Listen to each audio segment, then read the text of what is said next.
L'article 31 de notre Constitution a été abrogé ce vendredi par le Conseil constitutionnel. C'est le résultat du recours en inconstitutionnalité formulé par une société privée en conflit avec une autre entreprise.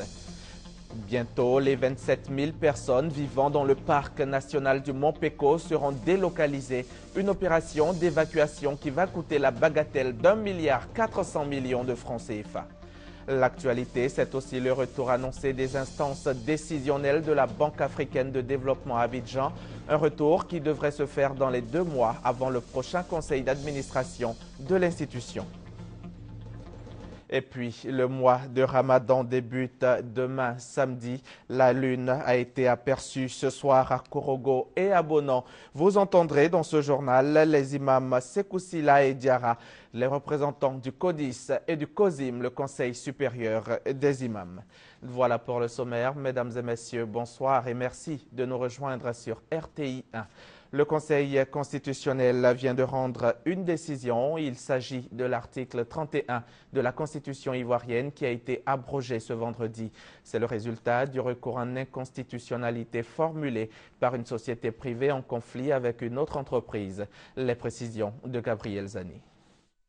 En abrogeant ce vendredi 27 juin l'article 31 de la Constitution ivoirienne, le Conseil constitutionnel vient de donner compétence au président du tribunal du commerce pour juger toute affaire opposant des personnes ou des entreprises. L'article 31 de la décision présidentielle viole l'article 49 de l'acte uniforme portant procédure simplifiée de recouvrement et voie d'exécution et par voie de conséquence l'article 10 du traité OHADA qui lui-même tire sa supériorité sur les lois de l'article 87 de la Constitution consacrant la primauté des traités sur les dispositions de droit interne. En conséquence, l'article 31 de la décision présidentielle est abrogé pour non-conformité à la Constitution. Cette décision fait suite à la requête formulée par une société, APM Terminal, dans une affaire l'opposant à l'entreprise Stram. Le juge saisi par APM Terminal pour obtenir une main levée de Stram sur ses comptes s'est déclaré incompétent au regard de l'article 31 de la loi qui dit que le président du tribunal du commerce peut juger tous les cas d'urgence sauf des voies d'exécution.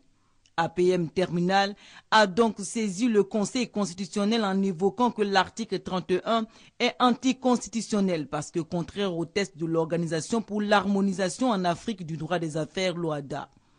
Selon les traités de l'OHADA, le président du tribunal est compétent. Or, les tests de l'OHADA sont supérieurs aux lois internes des pays signataires. Maintes compte fait, l'abrogation de l'article 31 n'annule pas ses effets passés. Autrement dit, les verdicts rendus dans les tribunaux de commerce ne sont pas annulés et les tribunaux ne fermeront pas. Barbara Hendricks a quitté Abidjan hier jeudi après un séjour de 72 heures. Une visite qui a permis à l'ambassadrice de bonne volonté pour le Haut Commissariat pour les réfugiés de rencontrer le garde des Sceaux, ministre de la Justice, des Droits de l'Homme et des Libertés publiques. Les échanges ont essentiellement porté sur la question de l'apatridie. C'était en présence de notre reporter Sidonie Davila. 700 000 personnes sont apatrides en Côte d'Ivoire selon le Haut Commissariat des Nations Unies pour les réfugiés, HCR. Faute de papiers en règle, les apatrides peuvent être privés d'accès aux soins de santé, à l'éducation et à la liberté de circulation. Le HCR et le ministère de la Justice ont décidé de trouver ensemble une solution. Au nom de l'agence onusienne, la cantatrice américaine Barbara Hendricks a rencontré ce jeudi 26 juin le ministre de la Justice, Mamadou Nyenema Koulibaly. Moi, j'avais visité l'orphelinat des enfants qui n'ont pas de nationalité, qui vont avoir une nationalité à cause des lois et des changements des lois qu'il fait ici, mais aussi le fait que le gouvernement avait signé et ratifié les 2 conventions sur l'apatridie de l'ONU est vraiment quelque chose de très positif et qui nous aide, nous, au HCR. Moi, je vois le Côte d'Ivoire comme une lumière qui montre le chemin pour trouver une solution. Barbara Hendricks, première ambassadrice de bonne volonté du HCR, s'est rendue dans quelques localités ivoiriennes pour discuter avec les personnes touchées par l'apatridie. Une femme de 30 ans qui n'a pas de papiers, qui sent qu'elle n'existe pas, mais aussi des enfants que j'ai rencontrés à Danané qui ont reçu pour la première fois l'extrait de naissance, qui auront un avenir. Je crois que c'est très important pour les Ivoiriens de comprendre qu'est-ce que ça veut dire de sentir quand vous n'existez pas, que vous êtes une non-personne. Et c'est ça la vie d'un apatride de tous les jours. Mamadou Nyenema rassure que le cas des apatrides sera régularisé. De nombreux ministères et plusieurs ambassades accréditées en Côte d'Ivoire se sont réunis ce vendredi au ministère d'État, ministère de l'Intérieur et de la Sécurité. Les échanges ont porté essentiellement sur le plan d'action d'évacuation du parc national du Mont Péko. Il a été décidé que les 27 000 personnes vivant dans cette zone soient délocalisées. Une opération d'évacuation qui va cependant coûter cher à l'État et aux partenaires financiers. Ils devront débourser un peu plus d'1,4 milliard de francs CFA. Ben Touré, Hugues, Hervé Blé. Vivant depuis près de 12 ans dans la forêt du Mont Péko, dans la région du Guémont, 27 000 personnes seront bientôt évacuées. Ce sera dans le cadre du plan d'action d'évacuation du parc national du Mont Péko. Un plan chiffré à plus de 1,4 milliard de francs CFA. Réunis avec les ambassadeurs, le ministre d'État, ministre de la Sécurité, le ministre chargé de la Défense et celui de la Famille, de la Femme et de l'Enfant ont pu apprécier la mise en œuvre de ce programme qui s'achèvera au mois de novembre. Ce plan a démarré par une phase de sensibilisation et de reprofilage. Et ce plan va continuer avec les phases de préparation de l'évacuation et de l'évacuation proprement dit dans les mois de juillet et août. Composé majoritairement de Burkinabés, les 27 000 personnes à évacuer ne seront pas laissées pour compte. Le plan prévoit que pour une bonne partie, ces personnes repartent dans leur pays d'origine. Et pour l'autre partie, des sites seront aménagés pour leur prise en charge sur le territoire ivoirien. Parce qu'il y a des Ivoiriens également dans ce parc. Il y a plus de 90% de personnes d'origine du Burkina Faso. Nous avons travaillé avec les autorités burkinabées sur ces questions. Elles sont en tout cas en phase avec nous. Le président du conseil régional du Guémont a traduit sa reconnaissance au chef de l'État pour cette décision courageuse. Il dit prendre son bâton de pèlerin pour la réussite de l'opération. Dans le cadre de la vaste opération de drainage d'eau de ruissellement dans le district d'Abidjan, les sites à risque dans la commune de Cocody ont été visités ce vendredi par Mamadou Sanogo. Le ministre de la Construction, du Logement, de l'Assainissement et de l'Urbanisme s'est rendu dans les quartiers sinistrés. Résultat, il promet passer incessamment à la démolition des installations sur les caniveaux, empêchant les eaux de pluie de circuler normalement. Doigt des lasers. Agou Leao habite la cité Terre d'Afrique dans la commune de Cocody. Depuis le début de la saison pluvieuse, chaque jour, il passe des nuits blanches. Son habitation est régulièrement inondée à cause des eaux de ruissellement en provenance de la Palmeraie, un autre quartier de Cocody, durement frappé par les effets des pluies diluviennes. Il n'y a pas de caniveau depuis que nous sommes arrivés ici.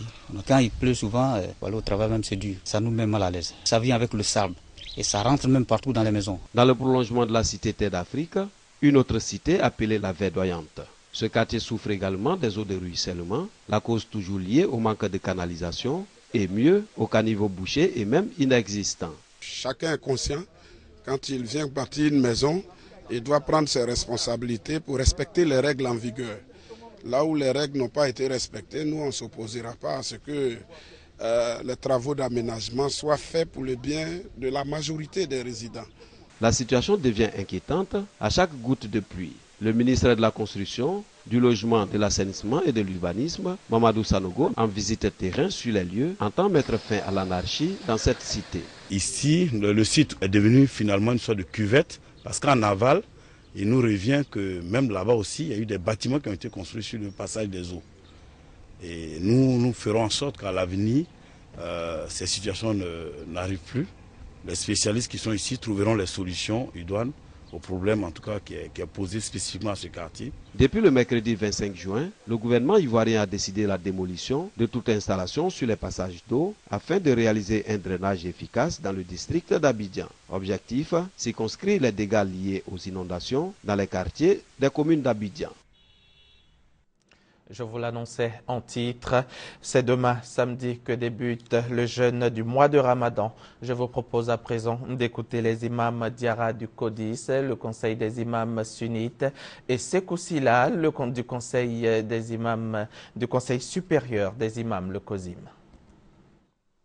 Le conseil supérieur des imams en Côte d'Ivoire, COSIM, le conseil des imams sunnites Codis, informe la communauté nationale que le croissant lunaire marquant le début du Ramadan a été observé ce soir à Korogo et à Bounon. Par conséquent, le jeûne du Ramadan 2014 commencera en Côte d'Ivoire, Inch'Allah, demain samedi 28 juin 2014. Les hommes souhaitent bon Ramadan à toutes et à tous. Je vous remercie. Alhamdulillahi wahdah. Wassalatu wassalamu ala man la nabiyya ba'da. Limami tomba flamimbe Côte d'Ivoire kono COSIM ani CODIS. Obe silama bela jeni lalonyana kafoko kalo yela Korogo ani Bono. Olado sini Sibri tubabu kalo tele mois ani cheki juin 2014. Ole bena ben sungalo tele foloma limamu be anina Allah subhanahu wa ta'ala fe kasuni doli nyora bema ala mokela. هذا وصلى نبينا محمد وعلى آله وصحبه وسلم. Un mot de santé dans ce journal. Le gouverneur du district d'Abidjan a remis ce matin du matériel médical au CHU de Cocody et du matériel didactique à l'université Félix Houphouët-Boigny. Du matériel acquis grâce à la coopération entre la ville de Nice et le district d'Abidjan. Reportage par Gassoro Kone, Franck Kouadio. Un vidéoprojecteur, des médicaments de première nécessité composés d'antibiotiques et d'anti-inflammatoires. Ce sont entre autres les dons faits par le gouverneur du district d'Abidjan à l'université Félix Houphouët-Boigny et au centre hospitalier universitaire de Cocody. Un geste pour appuyer les actions sociales du gouvernement ivoirien en faveur des populations. Je voudrais saisir l'opportunité pour remercier le chef de l'État d'avoir favorisé nos rapports avec Nice. Sa volonté est de contribuer à faire en sorte que notre coopération soit active, pragmatique et donne des résultats palpables. Ces dons sont les fruits d'une coopération bilatérale entre la Côte d'Ivoire et la ville de Nice. Pour les bénéficiaires, c'est un ouf de soulagement. Et monsieur le gouverneur, dont l'attachement à la promotion de l'enseignement supérieur et à la recherche est connu de tous, a bien voulu offrir ces ouvrages à notre université pour nous permettre de former des jeunes compétents et compétitifs. La cérémonie de ce jour intervient dans un contexte actuel où notre établissement opère de profonds changements au plan de l'infrastructure et de son organisation pour répondre aux attentes des populations. Plus de 300 ouvrages et du matériel médical qui vont renforcer les capacités des structures bénéficiaires en matière didactique et sanitaire. Le reportage de Pargassoro Kone a été plutôt dit par Doua Delazer. Le retour de la BAD à Abidjan est imminent. Les instances décisionnelles de la Banque africaine de développement à Abidjan devraient revenir dans notre pays dans les 2 mois à venir. Ce sera avant le prochain conseil d'administration de l'institution qui se tiendra ici sur les bords de la lagune Ébrié. Les éclairages d'Adama Kone. La page de la relocalisation de la Banque africaine de développement, BAD, à Tunis est définitivement tournée. Le prochain conseil d'administration de la banque a lieu à Abidjan en septembre prochain. Ce sera alors le début des activités du groupe à son siège d'Abidjan après 11 années de relocalisation à Tunis. Le jeudi 26 juin, le conseil d'administration a fait ses adieux au gouvernement tunisien avant de tenir sa dernière réunion à l'agence temporaire de relocalisation. Désormais, les membres du conseil ont 2 mois pour prendre fonction à Abidjan. Mais avant cette échéance, le président et le vice-président de la BAD sont annoncés dans la capitale économique ivoirienne dans les prochains jours. Les quelques 2000 travailleurs de l'institution occuperont les immeubles du Centre de commerce international d'Abidjan, CCIA, et du siège de la BAD dans la commune du Plateau. La médiation commerciale vient de faire son entrée dans les relations commerciales en Côte d'Ivoire. C'est une méthode récurrente en Europe dans le règlement des litiges en affaires. Ce vendredi, 170 entreprises réunies au sein du Cercle français d'affaires de Côte d'Ivoire se sont engagées auprès de la Cour d'arbitrage de Côte d'Ivoire à avoir désormais recours à ce mode alternatif de règlement des différends commerciaux avec le concours d'un médiateur. Une convention a même été signée entre les deux parties. Et Francis Boifo y était pour RTI 1, son compte rendu. La médiation est un mode alternatif de règlement des différends commerciaux par lequel un tiers indépendant, impartial et neutre, appelé médiateur, aide les parties à trouver une issue négociée à leur désaccord par l'adoption d'une solution consensuelle et satisfaisante pour chacune d'elles, formalisée par un protocole d'accord. Ce vendredi, 170 entreprises réunies au sein du Cercle français d'affaires de Côte d'Ivoire, CFACI, ont opté pour la médiation commerciale. Le CFACI a signé une convention avec la Cour d'arbitrage de Côte d'Ivoire pour rendre officielle sa décision. On peut sortir avec un contrat à l'appui de la médiation, alors qu'en entrant dans la médiation, on était en conflit. Ce qui n'est pas le cas dans un tribunal classique où on va en confrontation et des fois on ne se parle même plus. Alors la médiation commerciale permet un règlement rapide des litiges commerciaux à des tarifs qui sont encore à la portée des petites et des moyennes entreprises, que serait un règlement du litige par la voie des tribunaux. En plus de la Cour d'arbitrage, les entreprises, membres du Cercle français d'affaires de Côte d'Ivoire, peuvent toujours avoir recours aux tribunaux classiques pour le règlement des litiges d'affaires. Mais la voie de la médiation commerciale reste privilégiée. Ces entreprises peuvent saisir la Cour d'arbitrage avant ou après la survenance du différend. À ce jour, sur 7 dossiers réceptionnés par la Cour d'arbitrage de Côte d'Ivoire, 3 ont été clôturés. L'Institut ivoirien de l'entreprise INIE a lancé hier le processus de sélection des promoteurs, une étape importante dans la mise en œuvre du programme national visant à renforcer les petites et moyennes entreprises dans les régions et districts du pays. Le lancement du processus a eu lieu au plateau. Reportage Patrice Kouakou ou Jean-Jacques Kwame. Cette cérémonie présente le nouveau mécanisme de création des petites et moyennes entreprises PME de façon sécurisée mise au point par l'Institut ivoirien de l'entreprise INIE. Son avantage est de faire connaître le processus de sélection des promoteurs des petites et moyennes entreprises en réseau. Les différents intervenants ont montré au public comment l'INIE compte identifier le bon promoteur. À partir de 5 filières, la mise en œuvre de ce nouveau programme de l'INIE à l'échelle des régions et districts autonomes est dénommé Programme national d'amorçage de densification du tissu des PME de Côte d'Ivoire. Ce programme va doter les 31 régions et 2 districts autonomes de la Côte d'Ivoire de 165 petites et moyennes entreprises sur l'ensemble du territoire national. Ce projet va permettre de créer environ 6 000 emplois directs sur toute l'étendue de la Côte d'Ivoire. Les experts de la Banque mondiale ont rendu public aujourd'hui leur rapport sur l'emploi des jeunes en Afrique subsaharienne. C'était au cours d'une cérémonie qui a eu lieu ici à Abidjan, mais suivie par 4 autres pays par visioconférence. Le secteur agricole, l'adéquation entre la formation et l'emploi, ainsi que l'instauration de partenariats publics-privés ont été mis en exergue. Les experts sont tous d'accord sur un fait, l'éducation détermine en grande partie les opportunités d'emploi. Les conclusions de l'étude des experts de la Banque mondiale sur l'emploi des jeunes en Afrique subsaharienne, présentée ce vendredi, indiquent qu'entre 2015 et 2035, il y aura chaque année 500 000 jeunes de 15 ans de plus que l'année précédente. Une importante population pour laquelle des politiques hardies d'insertion doivent être élaborées. Il est important que l'État s'assure que ce soit des politiques éducatives de qualité, qui sont pertinentes et qui permettent d'équiper les jeunes avec les compétences qui les rendent employables ou capables de créer leur propre emploi. La deuxième chose, c'est l'amélioration du climat des affaires. Et le secteur privé est le moteur de la croissance économique. C'est le secteur privé qui crée des emplois. Le troisième élément, la population croît de manière très forte. Évidemment, par conséquent, il y a toujours une demande très forte sur le marché du travail. L'adéquation entre la formation et l'emploi reste une préoccupation pour l'ensemble des pays concernés.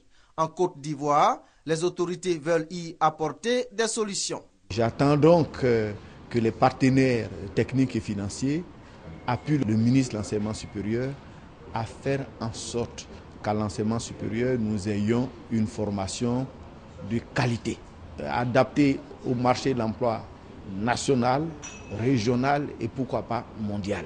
La création d'entreprises à haute intensité de main-d'œuvre, l'élargissement des marchés régionaux, l'augmentation de l'accès au crédit et l'amélioration de l'environnement des affaires sont entre autres solutions envisagées par les experts.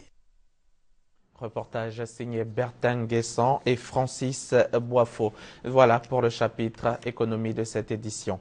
D'ici 2019, l'Afrique subsaharienne va compter quelques 930 millions d'abonnements mobiles et 710 millions d'abonnements haut débit. Ces chiffres qui témoignent du dynamisme de ce secteur dans les pays au sud du Sahara ont été donnés par une entreprise de téléphonie mobile et de fourniture d'Internet. Bertin Guesson. Selon le rapport mis à la disposition du grand public ce vendredi par l'un des leaders mondiaux des technologies et services des technologies de communication, d'ici à 2019, l'Afrique subsaharienne va compter 930 millions d'abonnements mobiles et 710 millions d'abonnements haut débit, une évolution rendue possible grâce au développement des smartphones. Quand j'étais en Asie, avant de venir habiter en Afrique, j'ai vu la croissance des données et comment toute la société a changé. Je m'attends à la voir ici. Et c'est pour ça que je suis ici, parce que ça donne un grand plaisir de participer à ce voyage. Le rapport montre par ailleurs que 70% d'utilisateurs dans plusieurs pays africains au sud du Sahara naviguent de leur portable, tandis que 6% seulement utilisent leurs ordinateurs. Ce rapport donne la confirmation de ce que les TIC sont aujourd'hui le moteur de développement de l'ensemble des activités économiques et que c'est seulement et essentiellement à travers le TIC que l'espoir est porté. Les tendances qui nous ont été données sont particulièrement élogieuses sur le devenir des TIC et des télécommunications. L'on reconnaît que les TIC ont contribué à la croissance de nombreuses industries en Afrique subsaharienne. D'ici à 2019, les abonnements mobiles en Afrique subsaharienne seront de type 3G ou 4G. C'était un reportage de Bertin Guesson et Doua Delazer. L'ambassadeur du Japon en Côte d'Ivoire a effectué aujourd'hui une visite à l'ARSTM, l'Académie régionale des sciences et techniques de la mer à Yopougon. Inoue Susumu est allé s'enquérir des conditions de fonctionnement de cet institut de formation maritime afin de lui apporter le soutien de son pays. On retrouve Bertin Guesson. La Côte d'Ivoire, dans sa politique de renforcement de la sécurité contre la piraterie maritime, a décidé de la création d'un établissement dénommé Collège de l'action de l'État en mer. Cette école à caractère sous-régional devra former les cadres ivoiriens et africains à la sécurisation de l'espace maritime. Elle viendra appuyer les actions de l'Académie régionale des sciences et techniques de la mer ARSTM, une académie qui rencontre d'énormes difficultés. L'État de Côte d'Ivoire a un projet, n'est-ce pas, de construire une institution qu'on appelle le Collège de l'action de l'État en mer. Nous avons besoin d'appui institutionnel, d'appui technique, d'appui financier. Et donc, c'est pour ça qu'aujourd'hui, nous avons fait appel au Japon. Le projet est salué par l'ambassadeur du Japon qui entend apporter son soutien, comme ce fut le cas pour la RSTM il y a 25 ans. Je crois que c'est un projet très important pour la sécurité maritime. Alors, en tant que le Japon, c'est un pays maritime également, nous devons faire tous nos efforts pour avoir le soutien pour la réalisation de ce projet. Depuis sa création en 1987, l'Académie régionale des sciences et techniques de la mer a formé plus de 7000 étudiants, dont de nombreux cadres ivoiriens. La Côte d'Ivoire veut être autosuffisante en riz et elle s'en donne les moyens. L'Office national pour le développement du riz a mis une stratégie qui couvre la période 2012-2020. L'objectif étant d'atteindre 2 millions de tonnes par an avant 2016. Une mission conduite par le directeur général de l'ONDR a alors sillonné plusieurs localités du pays pour expliquer aux acteurs de la filière cette stratégie. C'est un commentaire de nos confrères de RTI Boaké. Entre 2011 et 2013, la production de riz en Côte d'Ivoire est passée de près de 600 000 tonnes à 1 200 000 tonnes par an. Conséquence, les importations en riz ont baissé de 35% l'année dernière. C'est le fruit de la stratégie nationale de développement du riz initiée par l'ONDR depuis 2012. Si les riziculteurs ivoiriens maintiennent le cap, on pourrait passer à 2 millions de tonnes de riz en 2016. Une stratégie qui vise à offrir aux consommateurs du riz de qualité et à moindre coût d'une part et à un prix rémunérateur aux producteurs d'autre part. Une mission de l'ONDR pilotée par son directeur général Dambélé Yacouba a sillonné des zones de production telles que Yamoussoukro, Fekese-Dougou, Korogo, Bundiali et Bouaké. Cela pour expliquer aux acteurs de la filière la nouvelle politique de l'État en ce qui concerne le riz. Une politique basée sur un nouveau type de contrat entre tous les acteurs. Dans cette relation contractuelle, le producteur s'engage à livrer sa production de paddy à une usine. L'usinier s'engage à mettre en place au niveau des producteurs ses besoins de semences, d'engrais et d'herbicides. Et cette relation contractuelle comprend aussi le grossiste. Ensuite, vous avez le banquier qui va se mettre dans la danse. Tout ce monde-là sera en relation et il y a une interdépendance qui fait que c'est un groupe qui va travailler pour satisfaire les besoins de chacune des parties. L'ONDR a subdivisé le territoire national en 48 pôles de développement répartis sur 10 zones de production. Avant 2015, l'État va construire 60 unités de transformation de riz d'une capacité de 10 000 tonnes par an chacune et 30 autres usines de 25 000 tonnes l'an pour chacune dans les différentes zones. La stratégie nationale de développement du riz va coûter chaque année 1,2 milliard de francs CFA. L'apport des opérateurs privés s'avère donc nécessaire. Une délégation d'Africom, le commandement des États-Unis pour l'Afrique, conduite par l'ambassadeur Philippe Carter III, sera en visite ici en Côte d'Ivoire en début de semaine prochaine. Une visite qui aura lieu dans le cadre d'une rencontre régionale pour discuter de la coopération militaire et sécuritaire dans la région ouest africaine. L'agriculture et la sécurité alimentaire en Afrique. Et voilà, c'est le thème du sommet de Malabo qui a démarré hier.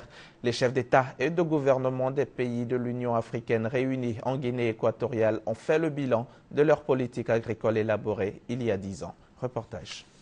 L'agriculture au centre des débats du 23e sommet de l'Union africaine qui s'est ouvert jeudi à Malabo, la capitale de la Guinée équatoriale. L'Afrique reste le continent le plus concerné par la malnutrition et l'insécurité alimentaire. Les rendements agricoles restent faibles et progressent trop lentement, de 38% depuis 1990 contre 130% en Chine. La faute à des politiques agricoles insuffisantes et à la faiblesse des infrastructures de transport, d'énergie ou d'irrigation. Il faut mécaniser notre agriculture pour sortir d'une agriculture de subsistance à une agriculture de production, à une agriculture qui devient un business, n'est-ce pas, l'agribusiness. Donc tout cela nécessite un accompagnement fort de nos États en termes budgétaires et en termes infrastructurels. Le sommet a également consacré le retour de la Guinée-Bissau et de l'Égypte au sein de l'Union africaine, et ce, 1 an après sa suspension pour cause de coup d'État militaire. Le peuple égyptien est vraiment très heureux que l'Union africaine ait accepté le retour de l'Égypte en son sein et reconnu l'élection du 3 juin. Cette élection a vu la formation d'un gouvernement populaire et légitime qui exprime la volonté du peuple. Le thème de la violence djihadiste s'est également invité lors de ce sommet, une violence qui sévit en Somalie, en Libye, au Nigeria et au Mali. Face à cette redoutable menace, 13 chefs d'État ont décidé d'accélérer la création d'une force africaine de réaction rapide. Un premier pas vers une force africaine en attente, censée voir le jour en 2015. Rendons-nous maintenant au nord du Mali, à Gao précisément. Plusieurs mois après l'opération Serval, la vie reprend progressivement son cours dans la ville. Le calme est de retour à Gao après une courte période de panique. Plusieurs centaines d'habitants avaient fui la ville, craignant d'arriver de mouvements rebelles qui venaient d'infliger une lourde défaite à l'armée malienne à Kidal. Ils regagnent progressivement leur domicile. Au marché d'Amiens Boiteux, au cœur de Gao, l'activité reprend normalement, même si elle est encore quelque peu affectée par la situation à Kidal. Les gens sont fatigués, parce que la route de Kidal n'est pas libérée d'abord. Ah, c'est pourquoi les gens n'achètent pas? Il n'y a pas d'argent, parce qu'il n'y a pas des activités, les gens ont peur d'aller là-bas et revenir. À Diadara, à la périphérie de Gao, les cultivateurs et les pêcheurs, eux aussi, sont de nouveau à pied d'œuvre. Ce père de 9 enfants fait du jardinage. Il est soulagé d'avoir repris son activité. C'est notre travail que chaque fois on fait, c'est ça qu'on nourrit notre famille, nos enfants. À la radio Fitia, le téléphone sonne sans cesse. De nombreux habitants de Gao qui ont regagné leur maison appellent pour participer au programme phare de la chaîne. J'ai fait musique ambiance chaque 11h ici à Radio Fitia. Et vous mettez toutes sortes de musique? Oui, chaque musique que tu as demandé, on va te mettre ici, il est là. Toutes sortes de musique? Oui, toutes sortes de musique, même chinois si tu veux, on va mettre ça. Fitia en langue songhai signifie lampe tempête. Le promoteur de la radio se fixe un objectif, œuvrer pour la paix à Gao. Nous éduquons la société pour avoir une société saine. Quand il y a une société saine, je pense que les têtes seront lavées. C'est parce que la société est impure que vous avez vu des gens venir nous imposer d'autres choses. Alassane, 56 ans, père de 2 enfants, appelle les habitants de Gao au calme. Il leur demande aussi de dénoncer toute présence djihadiste dans la ville. Avant de terminer ce journal, je vous rappelle que l'article 31 de la Constitution ivoirienne a été abrogé ce vendredi par le Conseil constitutionnel. C'est le résultat donc du recours en inconstitutionnalité formulé par une société privée en conflit avec une autre entreprise. Sachez aussi que le président de la République, Alassane Ouattara, a quitté Abidjan ce vendredi pour un séjour privé en France. Et puis, c'est demain, samedi, que les musulmans de Côte d'Ivoire commenceront le jeûne du mois de Ramadan. L'annonce a été faite conjointement par les imams du CODIS et du COSIM, le Conseil supérieur des imams. Et c'est ici que l'on s'arrête pour ce soir. L'information continue sur notre site internet, les www.rti.ci. Bonsoir.